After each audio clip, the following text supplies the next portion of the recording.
What if the dodo bird came back to life today?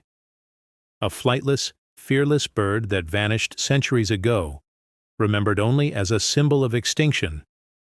But behind the myth was a real creature, one that lived, thrived, and then disappeared, all within a single human lifetime. The dodo bird, known scientifically as Rhapis cucullatus, lived only on the island of Mauritius, a remote tropical island east of Madagascar. Evolving in isolation with no natural predators, the dodo had no need to fly.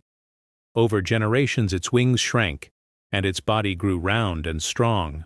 It stood about 3 feet tall and weighed 15 to 20 pounds, with powerful legs for walking through dense island forests.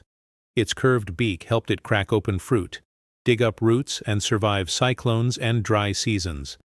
And because it had no enemies, it had no fear.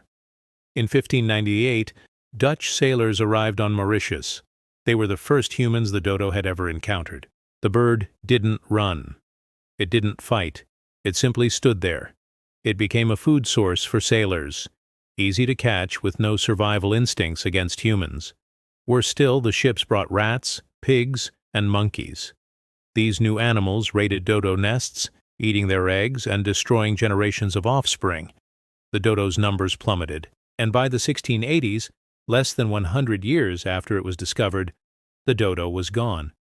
No museum ever preserved a complete specimen. No detailed drawings were made in its lifetime.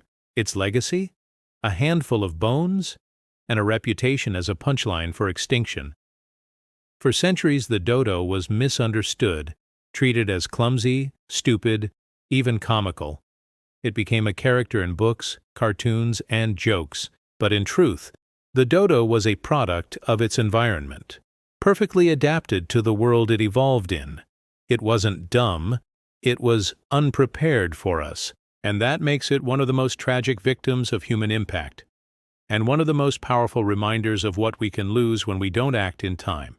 Today, scientists are working to sequence the dodo's genome using fragments of preserved bones and soft tissue found in museum collections. AI-powered muscle modeling is helping researchers digitally reconstruct how it may have moved, sounded, and interacted with its world.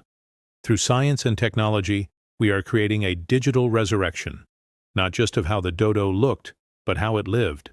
In this video, we bring the dodo bird back in 3 powerful stages: a fossil embedded in stone, slowly rising and standing once more, and finally regenerating into a living, breathing creature. This is not fantasy. It's a glimpse of what science can visualize and what the future may yet hold. Follow us at Extinct No More.